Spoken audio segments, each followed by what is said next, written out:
Orain, gaztelu bakar batekin matea ematen ikusiko dugu. Metodo zehatz hau ez da mate emateko era azkarrena, baina erraza da gogoratzeko.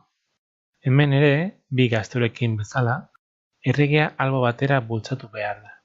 Baina orain gure erregea erabili behar dugu errege beltza hara eramateko. Beraz, gure helburua posizio hau lortzea da. Zer dugu hemen? Alde batetik, gazteluak xake ematen dio errege beltzari. Beraz, lerro zehar horretan erregea ezin da mugitu. Bestaldetik, errege zuria errege beltzaren aurrean dago, oposizioa hartzen, eta errege beltzaren aurreko hiru laukiak kontrolatzen ditu. Errege beltza xaken dago, ezin da mugitu. Beraz, xake emate izango da. Posizio hau har dezakegu abia puntutzat. Zurien txanda da.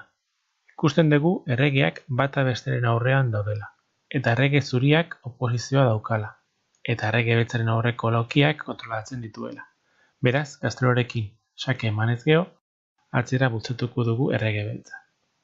Orain, erregea errege beltzaren aurrera mugituko dugu, oposizioa berriroa hartuz.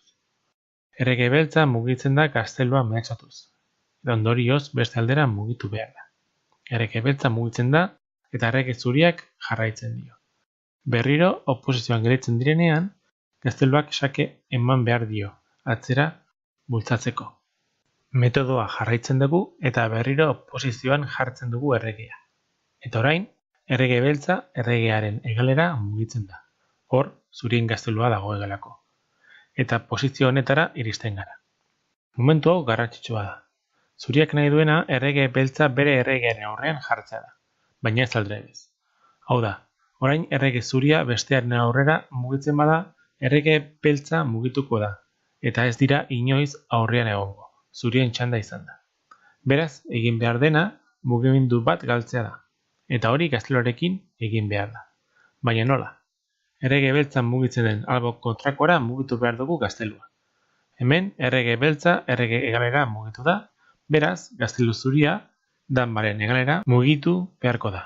Errege beltza ihes egiten du eta zuriak jarraitzen dio.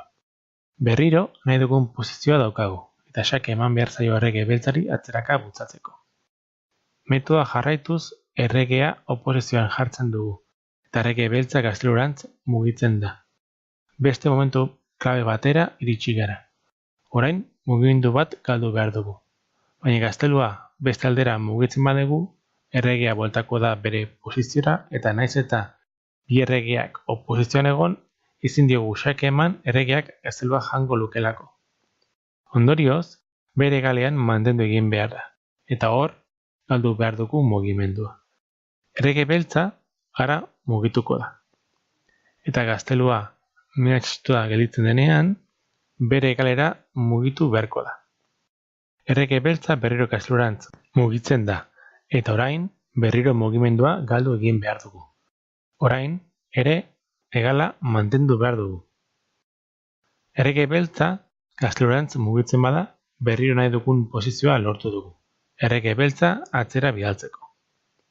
Prozedura jarraitu behar da, oposizioan erregea jarriz, mugimendua galduz, eta erregea jarraituz, azken lerrora iritsi arte.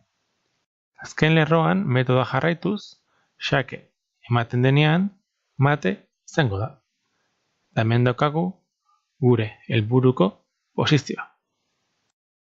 Hau izan da dena, eskerrik asko hor egoteagatik eta hurrengora arte.